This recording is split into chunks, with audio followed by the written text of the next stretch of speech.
Greetings. This is the first slideshow note taking for Unit 1 of Government.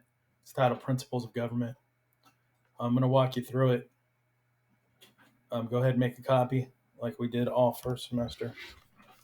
I highly encourage you to put your name and the electronic title, like I'm doing here. Get rid of the word copy of because that's sloppy. That way, when you go to turn in or you're looking through your files, it's clearly labeled like this. Okay? And go ahead and put your name.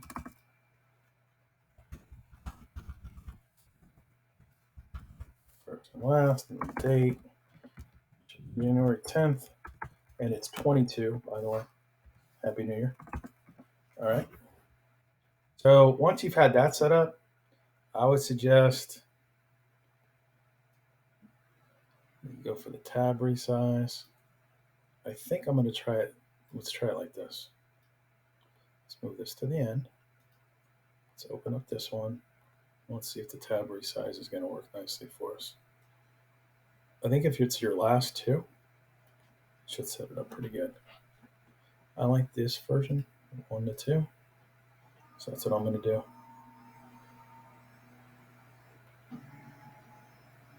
And then we look at how it looks. All right, almost, but didn't have our document come in. Let's try it another way. Let's go to this one and then try it. Yeah, that looks pretty good. But I like it. I like the type on the right. Let's do it this way. Let's open up this one and do this. Then from here, I'll go split screen, and then it'll be on the direction I want. I think minimizing to like 90% is a good idea. When you get the document, it should be this video. So instead of this hyperlink going to the slideshow, it'll go to the video. If you really want to look at this slideshow in detail, it'll be available on the links page, which we should have just bookmarked in class together. Okay. With that said, let's start going through the slideshow. This chapter, this first chapter in government. Is about principles of government. These are like the big strokes, but there's going to be some jargon here, so you're going to have to pay close attention and make sure you follow everything. But the first topic to consider is what is a government and why is it necessary? Some would say without government there would be anarchy. People would be living in the purge. People would run around harming each other, killing each other. Some people say that the government is the problem. The government is the one that's in the way of people's happiness and safety. Because in some communities, it's the government that hurts people. And so these issues are really at the forefront in society right now in a variety of ways. So let's figure out what you think, though. Do we need government? Why or why not? Go ahead and pause the video and then unpause the video after you've responded and then discuss with your neighbor. We're going to pause a full minute here. Okay, go ahead. And I'll probably take a couple people's responses. And we'll start our participation points today. Thank you. Doesn't really matter how you answer that question, but you were supposed to answer that question. So let's go to the next topic. In what different ways can our American government be classified? Well, America is an indirect democracy, which means it's a republic. These two terms are synonymous. So go ahead and write both of those answers in. Not copy my answer. Why we need government. Do that, I'm going to give you 0. You have something similar. Okay, it's word for word. You're getting 0. What are the two concepts to our system of government? Limited powers, and meaning no one's above the law. Not the president, not the congressman, not the senators, no one. Not governors, and checks and balances. We have different branches for each branch to check and balance the other one. President has the power to veto laws. Supreme Court determines what the law is. Uh, Congress has the power to impeach, etc.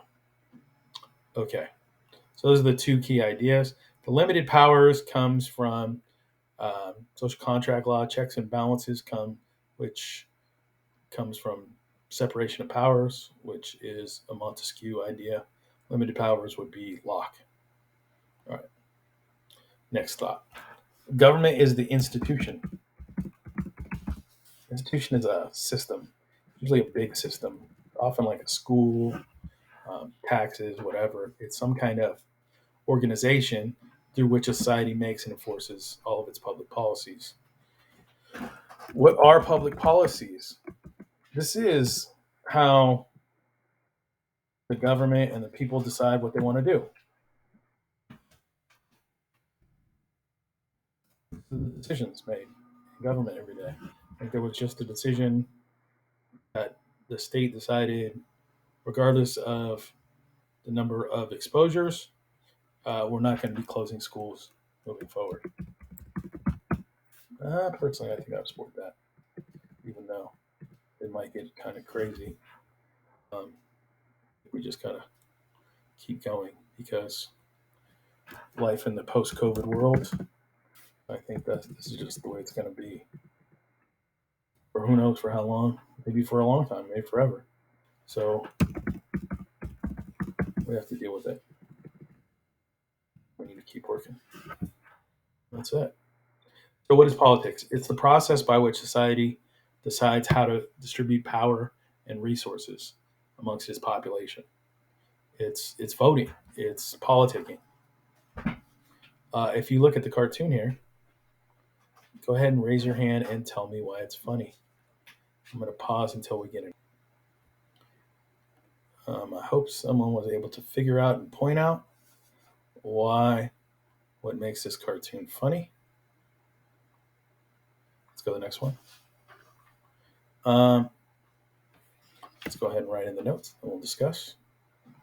Legislative power. This is the power to make laws and frame public policies. Executive power. This is the power to enforce laws that are created by the legislature.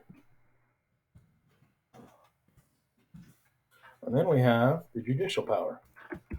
The judicial power interprets what the laws mean. What do the words on paper mean as applied to real life facts? That's what courts do.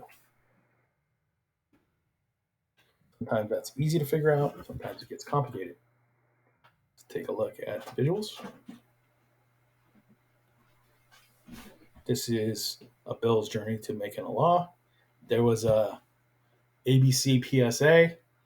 I'm just a bill. Yes, I'm only a bill.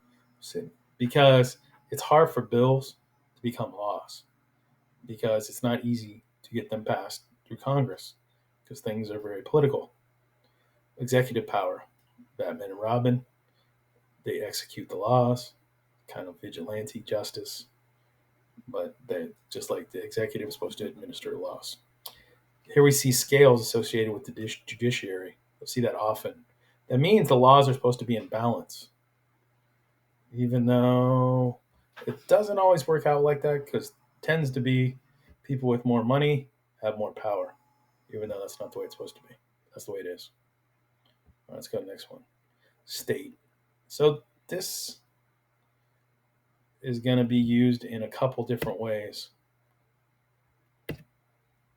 When you're talking a state, it's a group of people in a defined territory with a government. And they have the power to enforce the law. Now, typically in countries like ours, we have states and then we have our country, like California, Texas, Mexico, whatever. Those are all 3 of the 50 states in the United States. And we're not alone. Canada has a bunch of provinces that make up their country. I think Mexico is organized by states as well. Like I know uh, Chihuahua, Mexico City. Like there's some of the bigger ones, Michoacan. But anyway, the point of this is in government, they're generally not referring to the small states. They're usually referring to a state as a country. So, United States is a state in North America. So, this is going to be pretty nuanced. You're going to have to know and look at the context. When are they calling a state, like referring to California as a state, or they're referring to a country as a state? So, you're going to need to be able to understand that. There's over 190 states in the world. There's 215, 210 something last I checked. But they're commonly called nations or countries.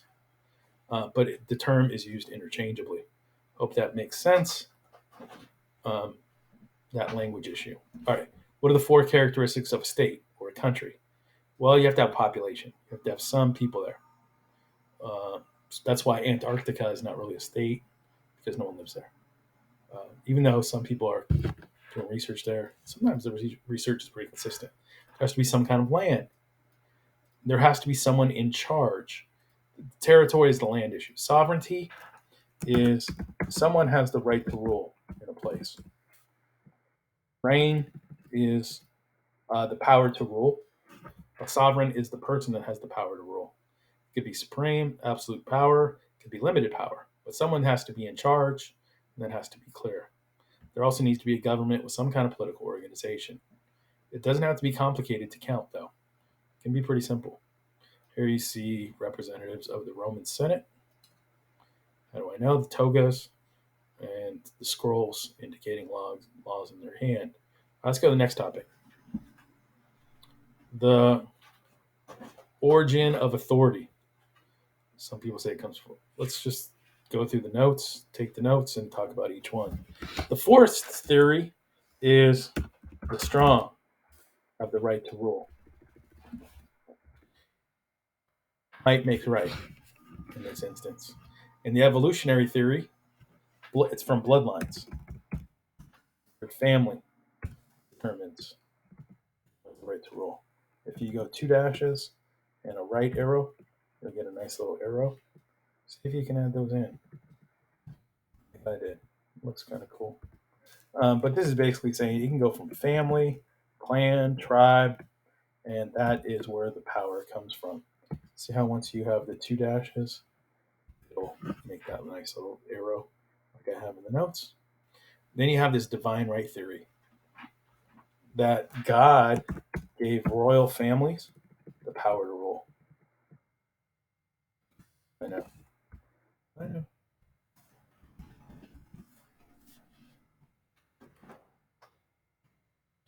So the kings and queens were considered gods and goddesses on earth, so you shouldn't question their judgment. You shouldn't question their decision making. Otherwise, you're questioning God. Who like that theory? Roll the Royals. Most people reject that theory today, but in the 1500s, everyone would have thought that was true for the most part. Then you have your social contract theory. This is when people voluntarily give up their freedom in exchange for the protection of the state.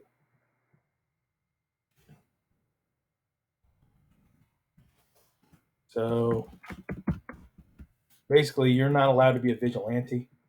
You have to let the government rule on legal decisions. Let's connect the visuals here, and then we'll move on. All right. Strong. This is the bicep here. A review of a bicep. Evolutionary theory. You have some native leader who became, looks like, chief based on the headdress. You have a divine right theory. I'm pretty sure that would be Bad King John. Because ever since Bad King John, the divine right theory started eroding because, King John was bad. Social contract theory. This is like the agreement where people give up their freedom to state for protection, but you don't really have a choice in it. So it's not like a true agreement. It's just fiction that theoretically you're giving up your freedom. Uh, and your right to be a vigilante by allowing the state to protect you. Go to the next one. Other way to look at government is based on who's participating in the government. For example, democracy. In a democracy, the people have the power. They rule. But there's two kinds of democracies. The direct democracy is when all the citizens participates in making and passing all the laws. In an indirect democracy, a few representatives of the citizens make and pass the laws in their name. Well, republic is just an indirect democracy with a different label. Citizens vote for representatives. It's the same thing. If someone ever asks you what's the difference between indirect democracy and a republic, I want you to say, ha, there's no difference. But there is no difference. It's the same thing. Let me prove it to you. And to the republic for which it stands.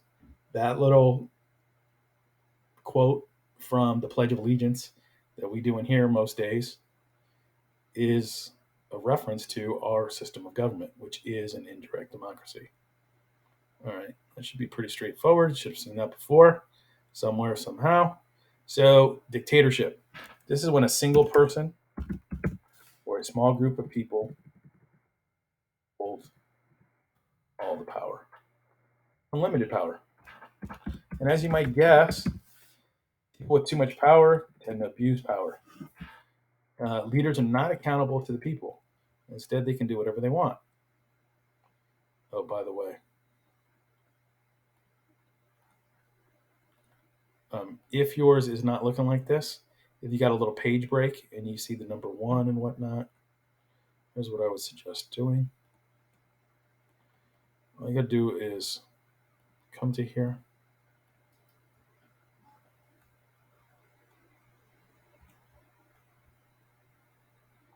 You should be able to double click, and then you'll shrink that little area and make it smaller. Anyway, autocracy. This is rule by one. You're not sharing. This is Kim Jong-un. He's leader of North Korea. Since the Korean War ended in a stalemate in 1953, I believe, the Kim family has ruled there. You've probably heard of Kim Jong-il, Kim Jong-un. They're the same family. In Korean, the family name comes first, whereas in America and in England, the family name would come second. All right, oligarchy. This is when you have rule by a small group of people. This is more common in communist countries where you have like a Politburo, like in China. The Soviet Union had one too. Theocracy. This is when you rule according to religious law. I think that's the Ayatollah Khomeini there. Oftentimes in Islamic countries, they want the faith to be reflected in the laws. And there's often talk of Sharia law, where they're talking about being more strict. And there's this always harkening back to being more strict and being more faithful, being more pious. And you see that in a lot of Islamic ideas today. Okay, go ahead and pause the video and take a good look at the cartoon and explain it to your neighbor. After you've had 30 seconds to discuss, I'm going to call people randomly to see if they can explain it to me sufficiently.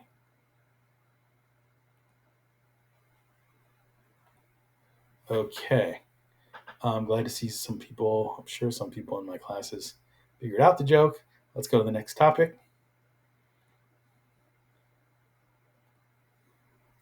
By forms. This is another way to look at government. You can organize it by the geographic distribution of power. A unitary government is when you have power in a single central agency. Example would include Politburo in China, Communist Party in Cuba. But it's basically a single central agency. Great Britain, it would be the Parliament. The Parliament appoints the Prime Minister. Federal government is when you share the power between the central government and the state government or local government, whatever you want to call it. So, division of powers between local and central government. So, here we usually call that central government the federal government. It's not just in America, India, Mexico, set up similarly. Confederate governments are less popular because they haven't worked out too well because they didn't centralize enough power in any single body. So they had trouble regulating economies, trouble regulating military forces. But this would be the U.S. under the Articles of Confederation, and to a degree, the Confederacy. I wonder if this is uh, the Confederate government, this currency, Confederate States of America. Yeah, that would probably be Jefferson Davis money. That well, it says New York, so I don't know. Maybe that's the money under New York money under the Articles of Confederation. Though I think generally the Confederacy was trying to do something like that. I don't know if they were going to be that or not because they did not become into existence. All right, let's go to the next topic. Other ways to describe governments by the relationship between the executive and the legislature. The presidential one, I think that is featured in the countries in blue there, by the way, show a separation of powers between the legislative and executive branches, like in the U.S. and Mexico. Then you have parliamentary or a government where the legislature is selected by the executive and really answering to the executive. And this is the British way. And the British had colonies in Canada and India, so they mimicked the British organization. So, yeah, I think the gray ones are parliamentary. I think the blue ones are presidential. The red ones, I'm not sure.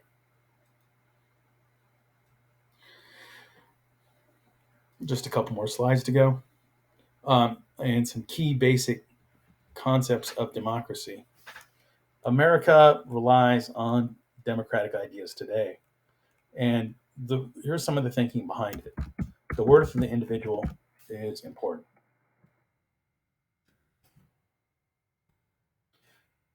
And generally, all people should have equality under the law. However, the majority rules, but we want minority rights protected. That's why we have a Bill of Rights listed, because we want to protect the people that are different, but we want to give voice to the many, or at least to the most. And there is need for compromise when you have a democracy. That's what's really been lost lately. It tends to be when people disagree with you, instead of discussing the merits of the issue, they start name calling, whatever that name may be. I think all that is to the bad, personally. Um, anyway, there is definitely a general agreement on individual freedom in America. The scope of that freedom might be discussed, but it's not that interesting. Okay, here's some concepts from economics that we should cover real quick. Free enterprise is when you have an economic system with private ownership of businesses, um, and competition and private decisions are made for success or failure. But then you also have mixed economies. It's the American model where private enterprise exists with this considerable amount of government regulation. The government comes in and says, oh, okay, yeah, that's okay, or that's not good enough. And that's generally the gist of it. All right. So we've seen the free enterprise system. That is basic Adam Smith laissez faire economics. Private ownership of business, private decisions. Mixed economy, you do have still some private enterprise, but there's a lot of government regulation. Like, I don't know, free healthcare in Canada, say, or our welfare systems. All right, here's something to consider when we're learning this topic. Will the internet help or hinder democracy. Because everyone's on their phones. You can't walk anywhere. People can't have a conversation. Instead, they'll pull out their phone and start looking on it and tap, tap, tapping. Maybe they're texting someone that's important, but probably they're playing some game. And when people discuss things online, instead of listening to each other, it's usually can get negative in a hurry.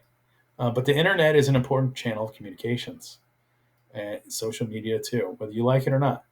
Democracy demands a well-informed public, so people keep trying to get information. Now, I don't know how reliable some of the sources are online. It's pretty easy to fake something online, that's for sure. Um, but it is a good way to quickly get information on a political candidate.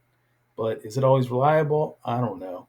Sometimes people call things fake news because they're trying to distract, because they don't want to talk about the issue. They want to bring out the worst. Sometimes maybe it is fake news. I know definitely the Russians were creating fake news in support of Trump in the 2016 election. They said there was this article that showed that the Pope was supposed to be in favor of candidate Trump, but it just totally was made up. And so, yeah, there is some fake news, but not all of it is anti one way or the other, I guess, I would say. Anyway, go ahead and discuss this, and then go ahead and type in your answer here, and then submit it. You have 90 seconds to finish and get this submitted. Go ahead and make it 2 minutes. Okay. When you're done, this slideshow is done and this activity is done. Thank you.